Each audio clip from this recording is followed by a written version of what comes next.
This episode of the Cory Cast, I had my friend Cody Kelly join me for an episode. Cody has been a good friend of mine since probably, I would say, high school. And Cody is a pediatric physical therapist as well as Onondaga County's 14th District legislator. It is a mouthful, and every time someone wants me to say legislator, I need to think about it and sound out the syllables. Cody's a great human, and anytime I talk to Cody, I'm always thinking to myself, wow, he's so relatable. Wow, he's so genuine. Wow, he's so personable. Wow, he's so intelligent. And I'm not trying to blow smoke up Cody's ass, but he's a great dude. And one of the few people in my graduating class I would trust in a political role such as that. And it was really great to talk to Cody about his legislator job that he just recently took on. Kind of what a daily routine is for him. And I think you guys are going to like it because I learned a lot about Cody's full-time gig as a physical therapist as well as a county legislator. It was a cool episode, learned a lot, and I hope you enjoy it. If you want to support Cody, make sure you follow the links in the show description. You can show him some love by liking his Facebook. You can even do a donation if you're in his district, or if you're not in his district, show Cody some love. So I'm going to shut up now. Here is my friend, Dr. Cody Kelly.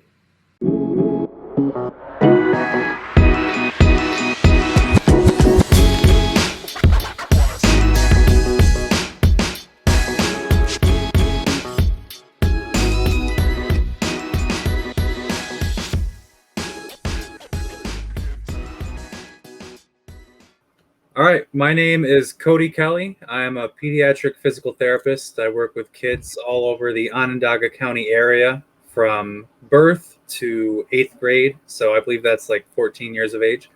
And as of the end of March, the beginning of March, the end of February 2021, I am serving as the Onondaga County legislator in the 14th district, which represents the eastern half of the town of Clay and the Clay portion of the village of North Syracuse.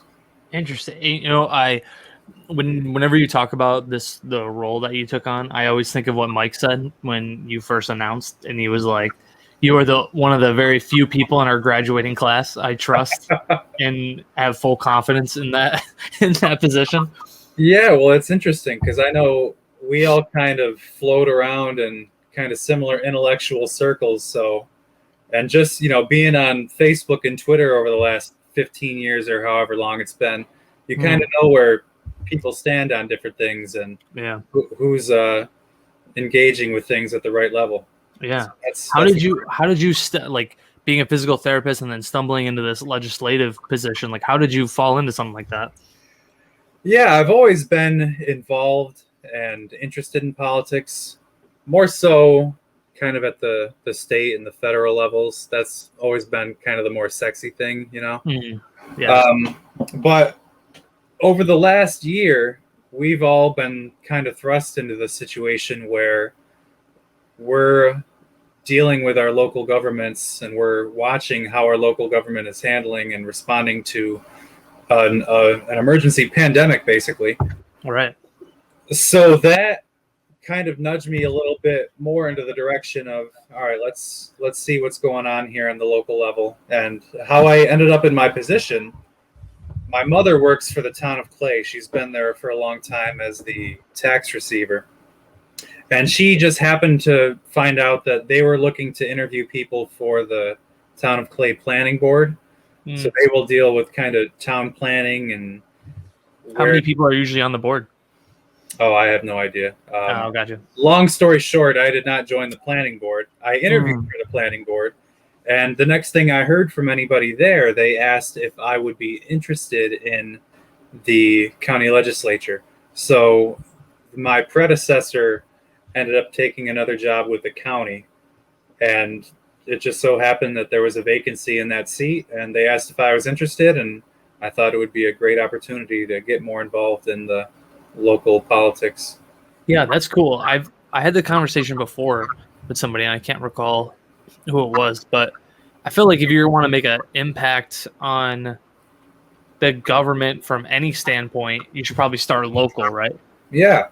Yeah. And obviously, I'm learning more and more how much it affects everything around us. People, things that people don't necessarily think about, but we have a lot of stimulus money coming in, for example, and we're able to do a lot of paving roads that may have been falling by the wayside just because budgets are tight.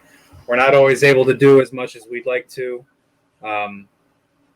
So I mean that's one example of Did just you get like a kind of like how a lot of people got stimulus checks? Did the town get a stimulus check to use towards stuff like that? yeah. I'm happy to talk about this. Obviously, the details get pretty technical, so I'm bound to Mm, say something wrong at some point. nah, that's okay. But That's pretty cool though. I mean, you get some kind of yeah, money to spend on that stuff. things kind of get divvied up certain ways. So a lot of money went to the states, money went to the counties, local municipalities like towns and villages got their own cuts as well.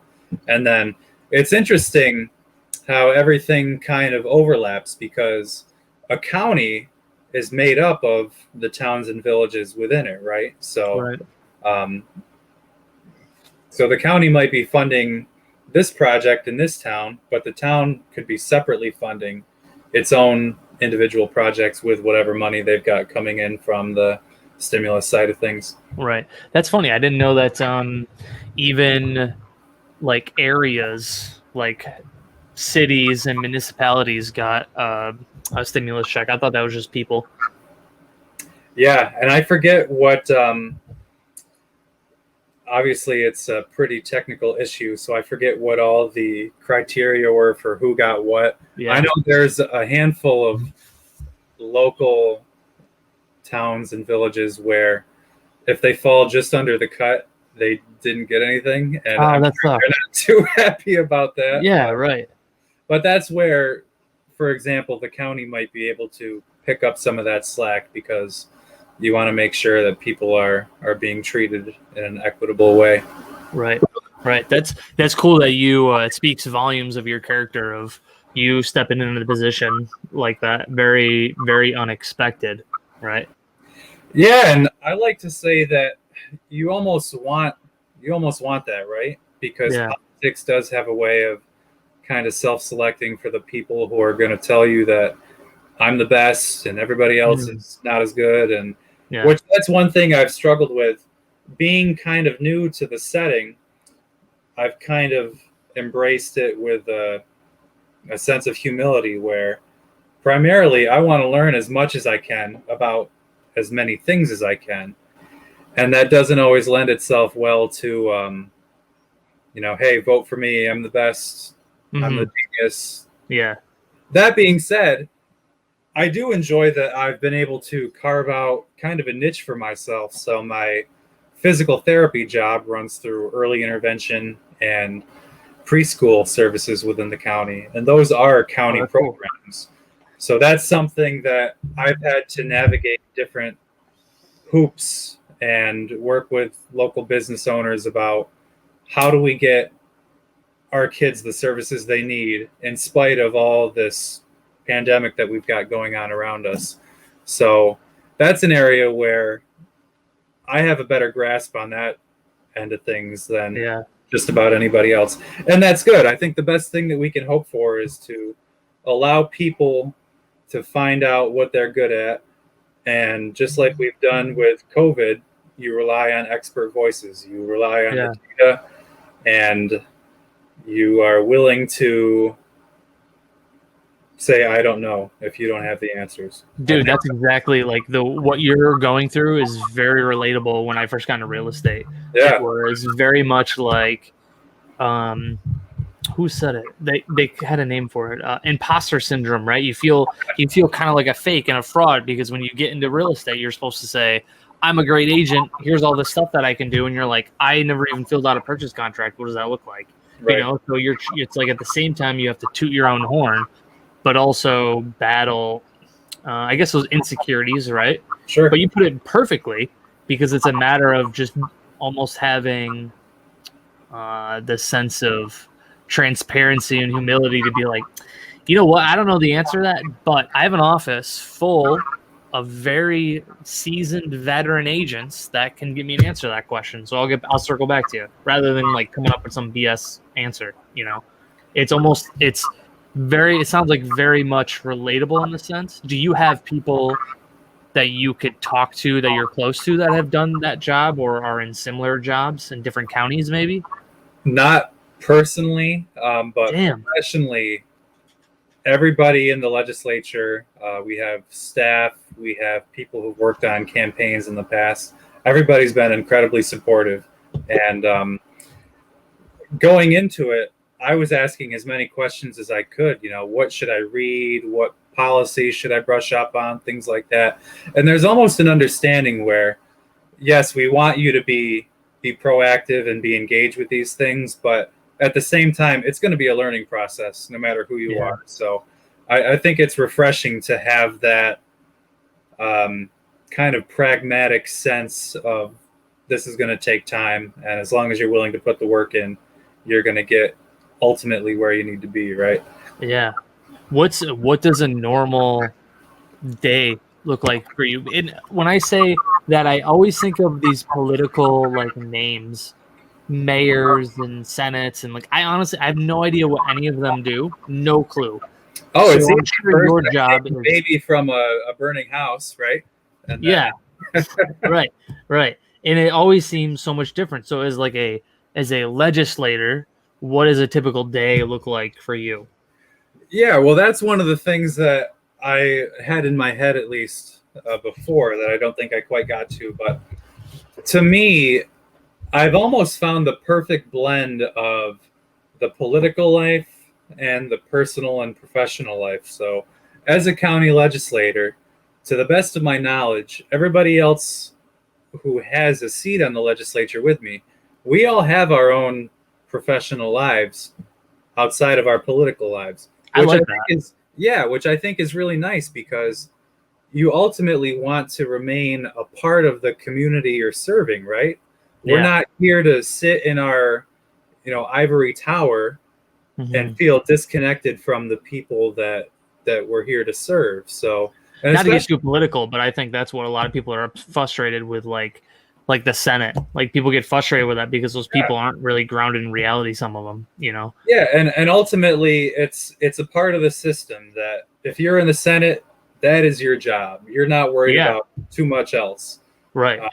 So that's one of the things that I do really enjoy about the local side of things, where I'm able to kind of keep my finger on the pulse of the community a little bit better. I think that's a better way to say it. I was going to say 1 foot out the door, 1 foot in the door, 1 foot out, but it sounds like you'd be leaving the position. I like finger on the pulse because it's more, it just, like you said, you're more involved in the community.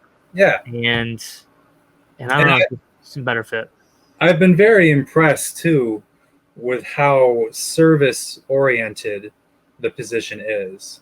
And I had a conversation with Mike about this.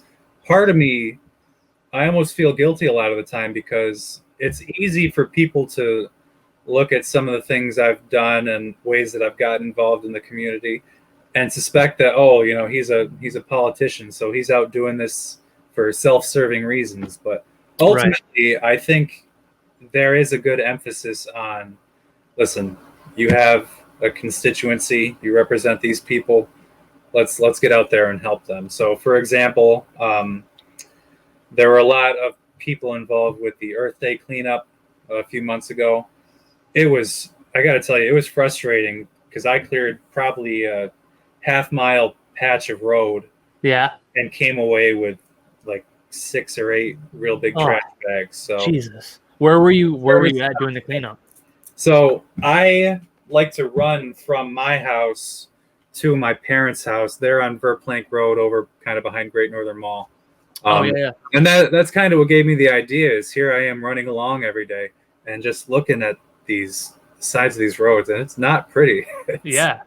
It's discouraging. Yeah. And, I'm not sure how much of the progress we made and how much of that has been wiped away already, but yeah, it's weird. It's discouraging is a good word for it, because same thing. Every morning I go for a walk with Ashton. It's like the same path every morning. It's about an hour walk. Yeah. And we'll grab garbage and stuff along the way. Usually I'm pretty good about bringing a bag, and then the apartment complex we pass has got like an open dumpster. But some of these things I'm just like, who throws a beer can out the window? Who throws? Turns out a lot of people. So many people, right? Like I'm like confused. Like somebody threw a T-shirt out the window. Somebody threw a box, like an Amazon box, just chucked it out the window when they were driving. You know, it's like all that stuff. It makes me sad to see. You know, to me, that's always been a sign of arrogance. Yeah, Like those people, they obviously wouldn't want everybody else to litter like they do. Right. But for some reason, they just feel, better than everyone, and they can get away with it. Right. Yeah. Anyways, back to the Earth Day cleanup. How many people did you have doing that? Well, there were different groups interspersed throughout the community. I just had myself and a friend of mine tackling that stretch of road. That's cool. Yeah. There's been things like that. A lot of food drives for food insecure families around the area, all throughout the county. So that's been really encouraging. Especially, it seems like everything is just under a microscope right now with the coronavirus, where a lot of people are really struggling. So it hasn't made that any better. Yeah, sure. Right. There's definitely a lot of people who are in a really tough position. It was very eye-opening for us when we did the whole the charity stream for the food bank. That was eye-opening, because when we got to take a tour around the facility, she was telling us that, like, I think it was like 3 out of 10 people in Central New York are food insecure. And that word was kind of weird when she said it. I was like, well, what does insecure mean? Sure. And she's like, that could range anywhere from being on food stamps to not even having any money to get the food that they want and need to support themselves. Or some people have families. Like they were telling me about the CNY food bank. They do something at the fairgrounds, the parking lot, where they were doing like a food drive, and people would come up and grab food and stuff like that. And it just was like really sad to hear this lady describe about how many people had like kids, like their parents had to go to this food drive because they didn't have enough food to get through the week. It's just really sad. And I think COVID has only made that worse for those families that are struggling, And I tell people too that with my physical therapy job, like I said, I end up doing a lot of home visits all throughout the county. So I've been in a lot of these homes where people are having a hard time and not always able to keep everybody's bellies full and whatnot. Yeah, that's tough. As a legislator, though, when you see that stuff, that probably has a major impact on some of the decisions that you make, right? Yeah, I mean, ultimately, what it does is just put a human face on these things. There's a lot of psychology and research that's been done with human brains. They're just not quite wired correctly. Yeah. And if I can try to think of this particular study I'm referencing. So, for example, if I were to show you a photo and say, hey, this is a child who's in need, would you be willing to donate some money? And this is a study that they've done. And then they go from that to, okay, here's 2 kids. And then they jump from there to, okay, here's a village of people. And kind of counterintuitively, as you demonstrate a greater and greater need, it's the more and more detached they become, right? Yeah. So, people's generosity actually tends to decrease, at least in terms of that's the correlation that they found. And it's just feel less connected. Yeah, it's just a flaw in the way that our brains have evolved to process information, right? Which stinks, but it's important to be able to. The more we recognize those things, the more we can kind of overcome some of those biases that we've all developed just as part of the natural human experience, I guess. Right. And when, so say legislator, meaning like you are on a board with other people who you said earlier are working other jobs. Yeah. Is it the purpose for you guys to vote on like a new law or a new bill or something that comes through? Is that the purpose? Yeah. So the legislature, I think the primary thing that we do is that we carry the power of the purse. So every year, I haven't been a part of this yet myself, just based on when I was appointed, but every year we generate the budget, which says this is how much money that we're going to spend, this is where we're going to spend it, this is the level of staffing that we're going to have within our departments. So that's been a big part of what I've participated in with the legislature, is especially coming off of COVID, where now we've got all of our county office buildings open again. Everybody's back working in person, but there's been a major staff turnover with some of the incentives that were offered to have people retire and things like that. So we've had to process a lot of data and figure out where our staffing needs are on the other end of a pandemic like this. That's got to be tough. Like, how are these votes done? Like, it sounds silly, but when I think of it, I think of all right, class, hands down, vote, hands up. Like, it's probably not done in secret, I would imagine, right? No, it's all on the record, how everybody votes. And it's more like a conversation, right? Yeah, so we just had our July full session meeting yesterday, as a matter of fact. And what will typically happen is we'll be voting on a piece of legislation. Sometimes that might be the staffing things, like I mentioned. And we'll look at the item that we're voting on, and then district by district, name by name, we'll go around and I'll take those votes. Gotcha. Yep. Gotcha. It's very interesting to see. It makes me happy to hear that that's how it works, though, that you have a bunch of people who have other jobs that aren't just so focused on being politicians, I guess. Because there kind of is that stigma around a politician, that the term politician, right? Sure. But when you have somebody who's got a full-time gig, has a family at home, and then they're doing this as an extra it's weird calling it a hobby, right?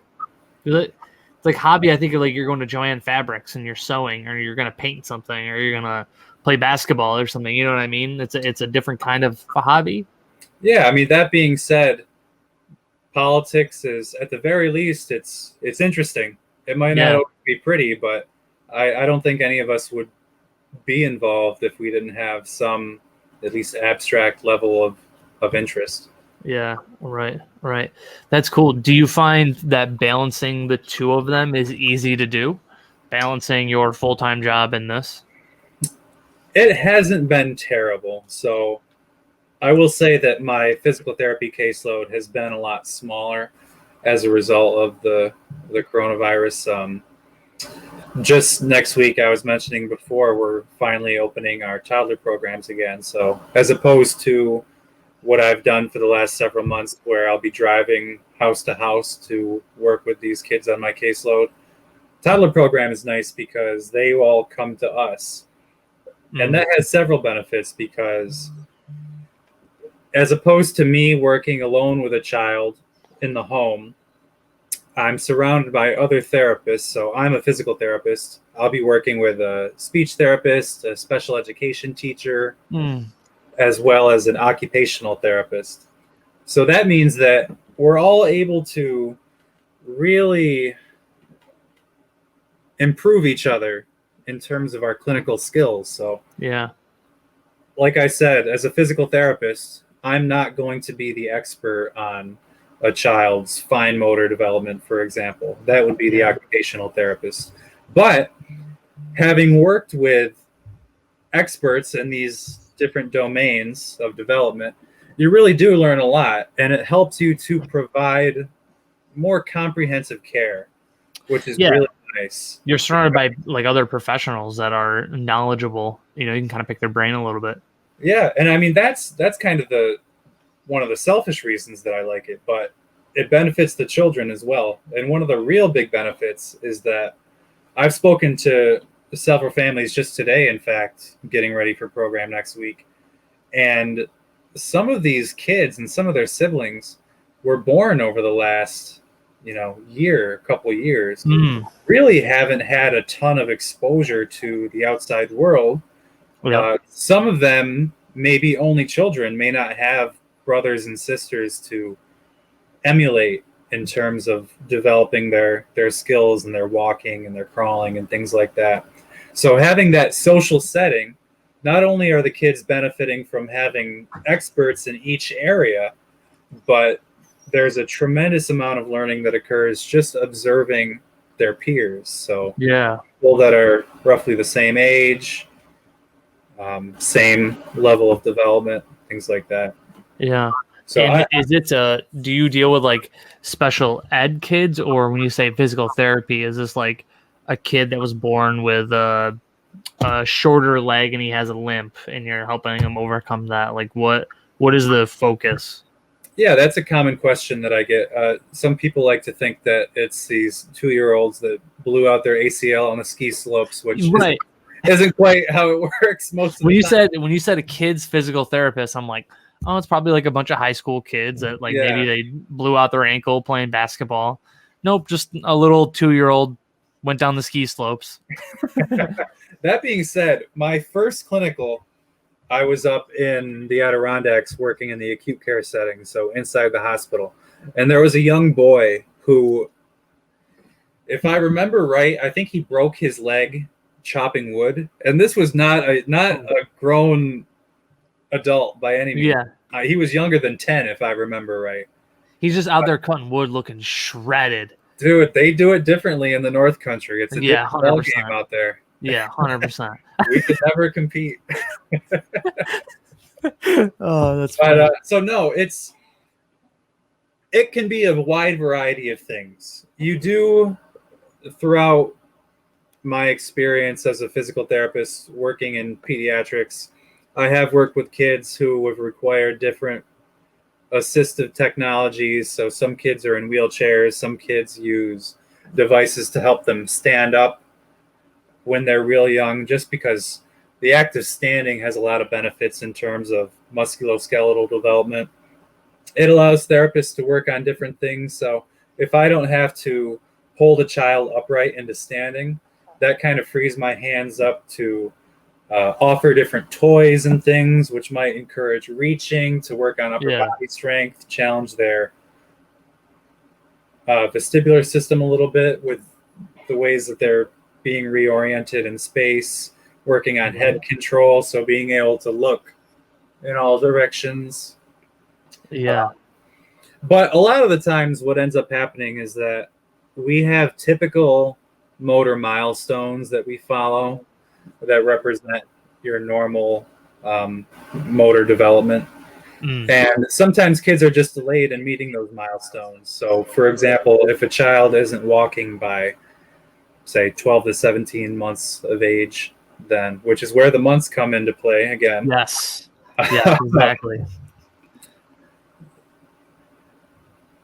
That's when we'll intervene and say, okay, yeah, your child demonstrates a score of this, which means he falls in this percentile and has a delay of roughly this many months. And that's when you'll get individuals like myself or other providers in there to really just help kids to catch up to what a typical development would look like.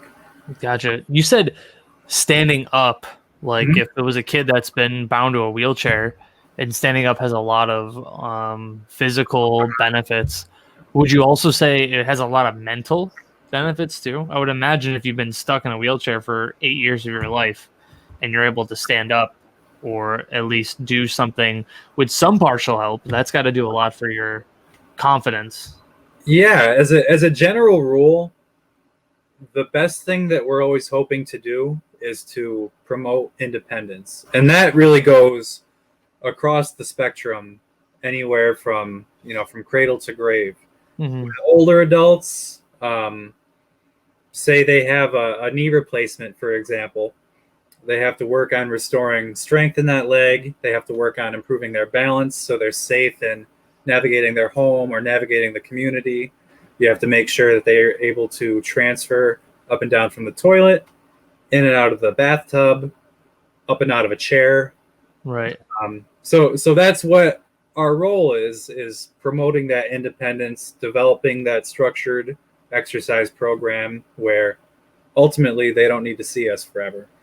The sooner we can confidently and safely send them on their way, the happier we are as physical therapists. And the same goes for kids. So if a child hasn't mastered walking yet, then we'll work on walking. If they can walk but they're a little unsteady on their feet, we'll work on walking across different surfaces or stepping over obstacles or walking in crowded environments, because to your point, we have to view each child holistically. You can't separate their musculoskeletal physical development from cognitive development in the brain and things like that. So you have to kind of look at them as like an individual basis. Like what does Steve need to accomplish? What kind of things we need to do to get him there?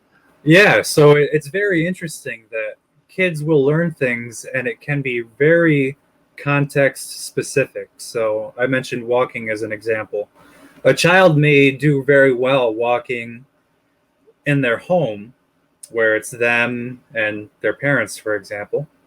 But if you get them into, say, a daycare where they're surrounded by other kids, there's a lot more clutter. There are just physically more bodies, less space. Right. That's a lot of processing that goes on in the brain, and it makes every task within that setting a little bit more challenging. Right. So you work to continually provide novel experiences because the world can be unpredictable. So the better prepared they are, the better off independence they'll have. Yeah. Right. Now, if somebody like we'll use Steve. Like Steve's parents comes to you and they say, Steve's having a hard time with X, Y, and Z. How do you formulate a plan? How do you execute a strategy? And how do you deal with like long term? So part of that will vary depending on the setting. I think I mentioned before, in what I do, we have early intervention services, which covers children from birth to 3 years of age. After that, they'll transition to preschool. That covers kids age 3 through 5. In the early intervention setting, the whole team of the service coordinators, they work at the county and they coordinate services, which is a horrible definition for that. Yeah, it is. Yeah, my apologies. It's all right. What are you going to do? They will, they'll sit down with the family, with the providers like myself and the child, and it's very much a collaborative process of, this is where your child is demonstrating these delays. What is it that you want to work on? So a common IFSP, which is an individualized family service plan, that's the document that ends up being generated by these collaborative meetings. A common IFSP goal would be, Steve will be able to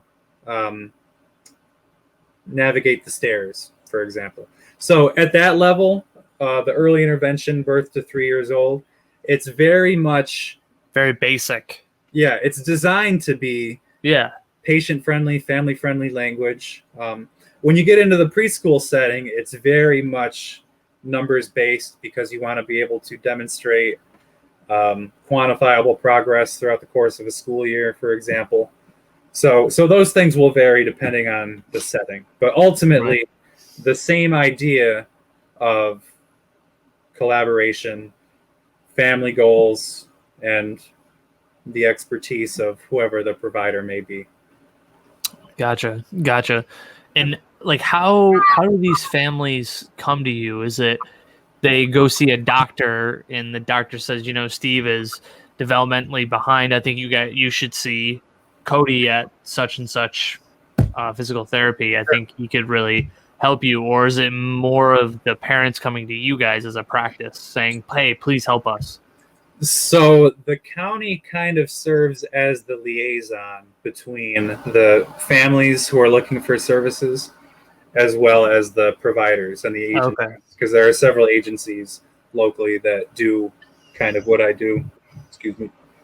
And so that process will all begin at the county. If a child is looking for, or a family is looking for different services for their child, initially they'll receive what's called a core evaluation, which means that a child is evaluated in basically every domain of development. So to determine whether or not that child will need speech therapy, for example, they'll address different things of whether the child is producing different vowel sounds, different phonemes, I think is the fancy term for, just sounds basically. Yeah. So they'll look at speech, they'll look at gross motor things. So my area of expertise would be strength, balance, coordination, motor planning, which is kind of the ability to, I like to refer to it as problem solving. So if I have a child and I set him in front of a jungle gym, for example, is that child able to kind of figure out, like, okay, this is how I do this. This is where I put my hand. This is where I put my feet. This is how I crawl through that tunnel. This is how I step over this obstacle. So it's just problem solving with your muscles. Yeah. So that's a common area that we'll work on in the realm of physical therapy. But based on that core evaluation, a child will be scored in all these different domains. And if they demonstrate enough of a delay in any domain, then they'll say, okay, we think your child qualifies for physical therapy. And based on their level of need, they might get once a week or they might get twice a week. And this is something that I wanted to bring up before, but one of the real emphases, I guess is the word I'm looking for, in early intervention is that family training component. So I can see a child twice a week for 30-minute visits, and ultimately I may not accomplish a ton in 60 minutes in a week, muscles take more than that to overload and develop and get stronger, or a child needs more exposure to different balance tasks to be able to improve their ability to balance on stairs, for example. Right. So that's why we really do seek to get as much family involvement as possible, where if I'm walking in on day one with a child, my biggest goal, on top of starting to build that rapport, building up a sense of trust with the child, with the family, is coming up with things that family can work on throughout the rest of the week. So Right. we're really providing kids with ample opportunity to learn and exposure to be able to improve their skills. So that's something that I mentioned, the preschool setting, and really no matter what setting you're in. But one of the things that we like to document is improvements both between a session. So, hey, Steve did a lot better at walking on a balance beam on Thursday compared to Tuesday, Right. where before he only stepped off 4 times. Well, today he only stepped off twice. Yeah. But that's that inter-session improvement. We like to be able to demonstrate that a child has that motor learning to be able to respond to different cues that you're giving. A lot But of you need the family involvement and the family support to actually make the progress, right? Yeah, and ultimately that is always going to bring about the best case scenario in terms of providing the best opportunities for growth. And Yeah, that was gonna be like one. Was gonna ask you because I remember when I went to physical therapy was when I fractured my ankle playing soccer, and then I had to see a physical therapist twice a week. And while I was there, he'd give me a bunch of different workouts to do. And he would always finish the session every time we were done. He would say, remember, do this set of routines at home. Do it twice a day when you wake up and go to bed. This way, we were trying to get my ankle to I was move going to back. say, We were trying to get it to extend back, basically, because it was like when it fractured, it like froze at like a 45-degree angle or something. So yeah, we were like constantly doing different workouts to bend it back. But he said, if you want to walk okay by the time you're 80, you need to do this stuff outside of here too. It was the same thing. I saw him twice a week, yeah, half-hour sessions, really short sessions. You were talking about too, not to change the subject, but you were talking about how when you first meet somebody, like you're like building up the rapport with them, and that's one thing as a real estate agent that I'm always trying to do, because I would say probably 50% of my deals come with referrals or people that I know. The other 50% might be like a signed call, and I'm just meeting this person for the first time at a showing, and I'm always trying to figure out a way to build that rapport with them.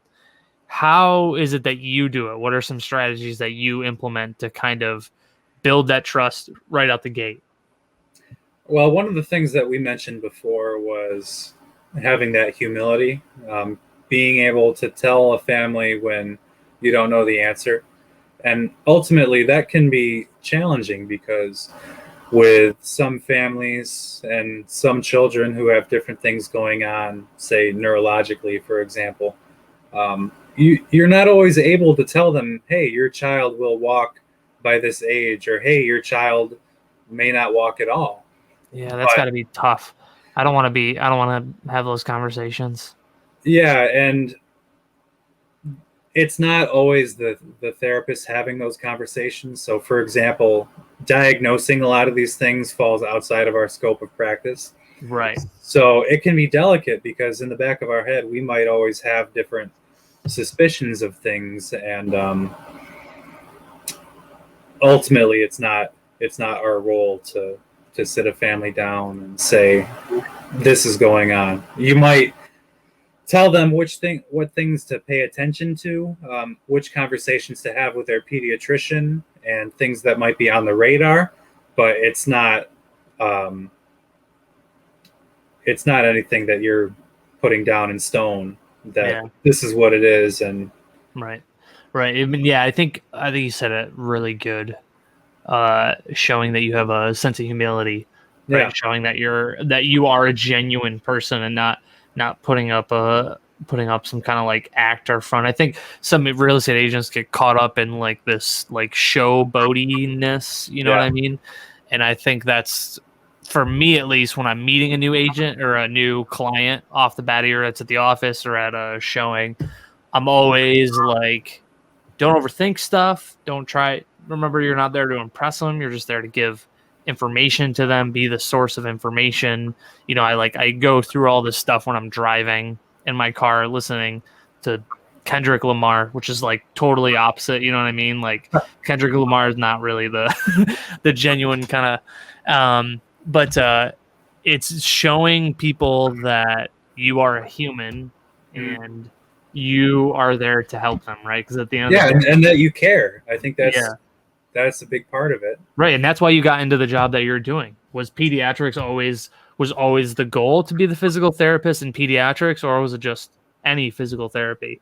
So I wondered if I would get to plug this, but my desire to work with kids goes way back to the Town of Clay Saturday Morning Basketball League. Yep, exactly. Which you know a thing or two about. That's right, son.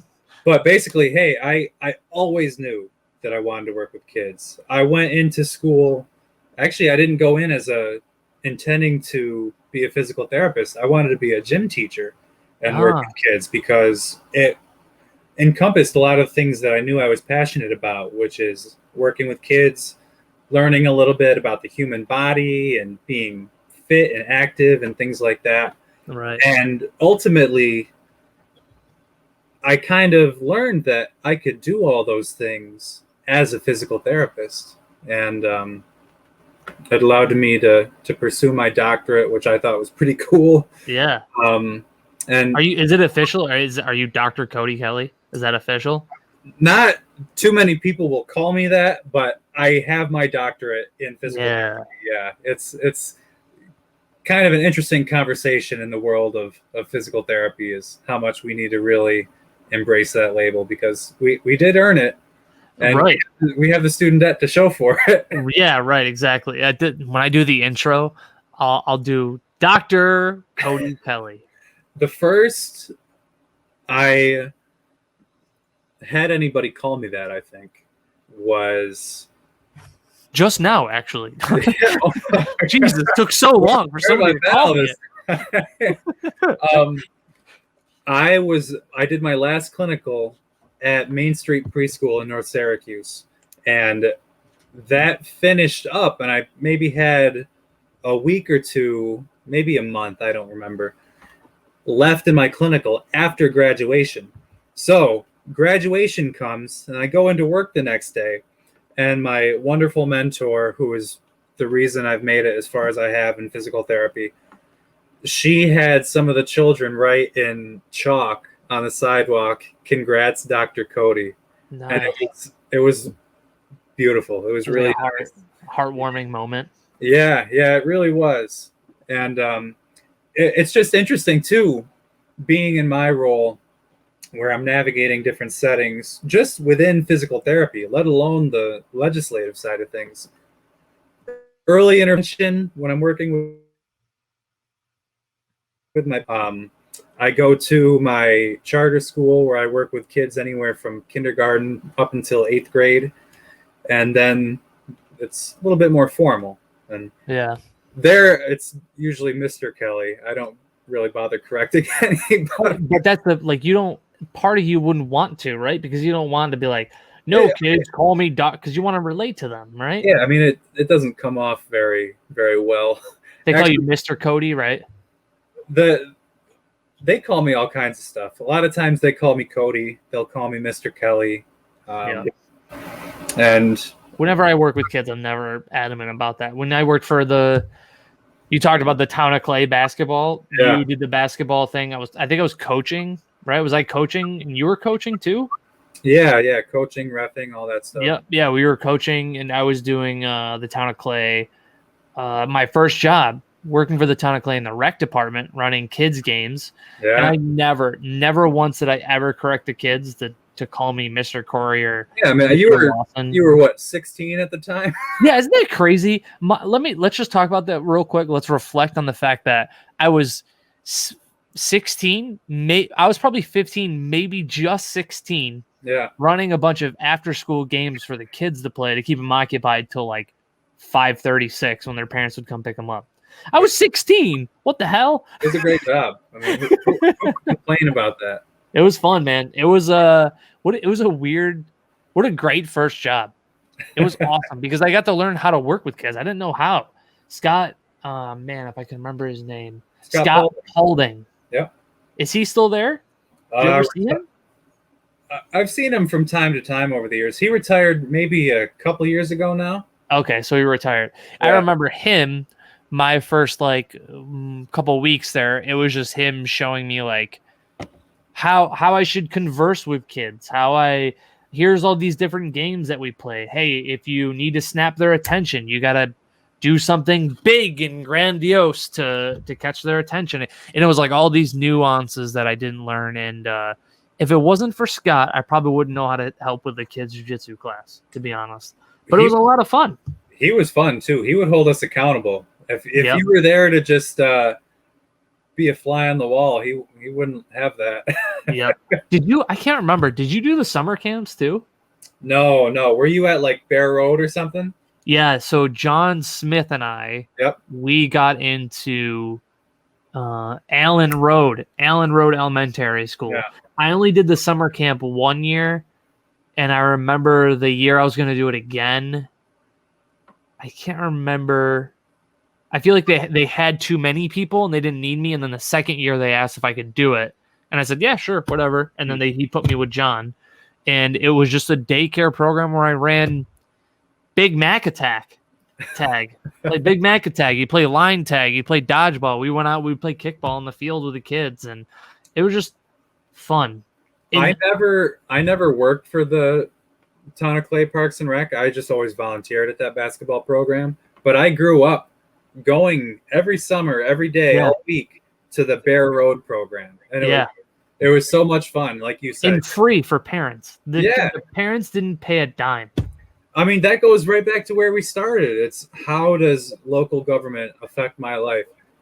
All of a sudden, I've got a place to send my kids. We all know how much, well, you probably know better than most, how much childcare costs these days.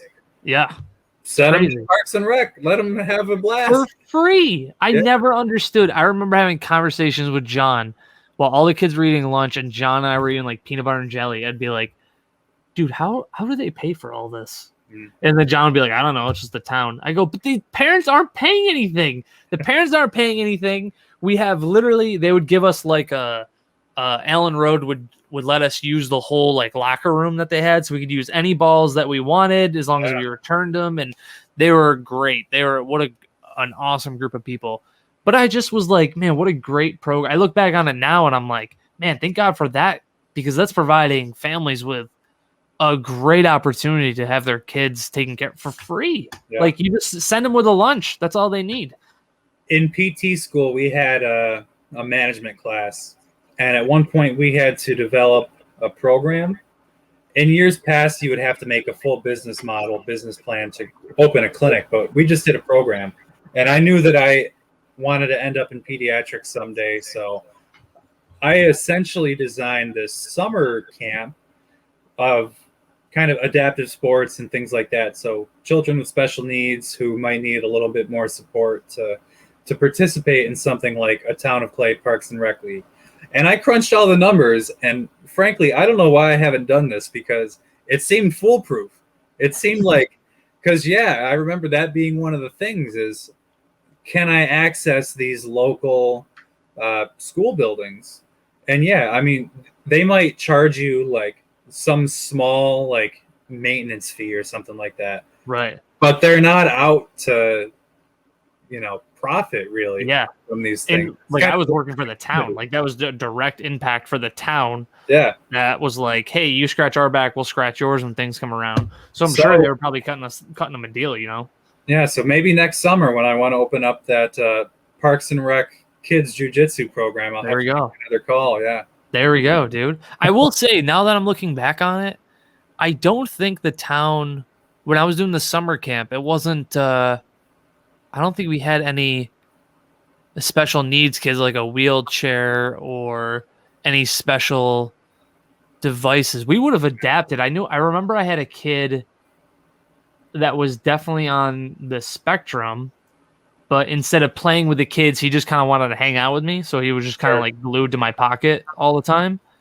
But we would have, man, I was trying to figure out like how would we problem solve most of that stuff. But the beautiful thing is there's like 6 other people that worked in the summer camp. So we would have been able to been like, I can't come up with anything. John, what do you got? Let's brainstorm. Let's think of something. You know what I mean? Right. Yeah. And I think there's always going to be a need to really communicate that, hey, we want to work with you and make your child feel accepted. 100%. And that's I mentioned my professional mentor. This is another chance to give her a little bit of a shout out, but she pretty much spearheaded the overhaul of the playground at the Main Street Preschool in North Syracuse. So you should check that out sometime with your son. It's all, it's inclusive. Kids can get up and down off the playground in their wheelchair. They have different items for kids with sensory needs. They have things for climbing, things to challenge their balance. And it's really, she did a lot, and she did the community a real service. And what's her name? So that's Sherry Rotelli. It's Anna's mom, actually. It's whose? It's Anna Alvarado's mom. Really? No way. Yeah. So dude, I forget how that even came about, but going back to maybe high school or college, I shadowed her at one point when I started to consider that pediatric PT might be something I wanted to do. And the first day, within 10 minutes, I knew I was in the right place. So there were these two little girls who were twins that both had Down syndrome, I believe. And they were our first patients. So we went to pick the one sister up from the school bus. And here I was, a complete stranger to her. As soon as we got her off the bus, she saw me. She ran up and gave me the biggest hug, just right around my leg. And my heart melted. And I was like, all right, like, where do I sign up? This is great. Yeah. But long story short, well, this was not short, but years later for PT school, I was able to volunteer at the Special Olympics that they held at CNS.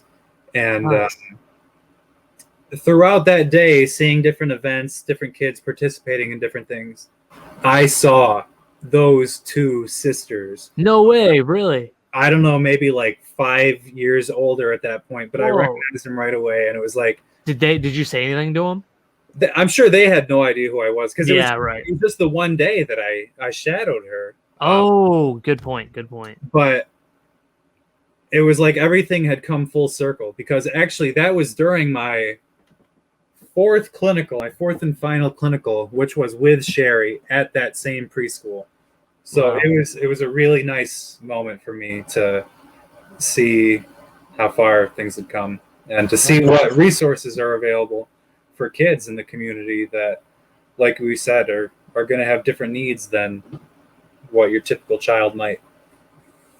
Yeah. Thank God for people like you. Thank God for people like Sherry. Is that what you said her name was? Sherry, yeah. For doing that kind of stuff, because I've said on the podcast before, I've said the line, thank God for people more intelligent than me to do this kind of stuff. But really, without her, that kid in the wheelchair wouldn't experience what a playground is like. And that's a really beautiful, sentimental thing. And I wouldn't even think to... The first thought in my head for an all-exclusive playground would not be Main Street Preschool. Not a knock on them. Sure. Their playground is behind the building. And it's kind of like in the village of North Syracuse, so I never see it. I never think I need to bring him over there.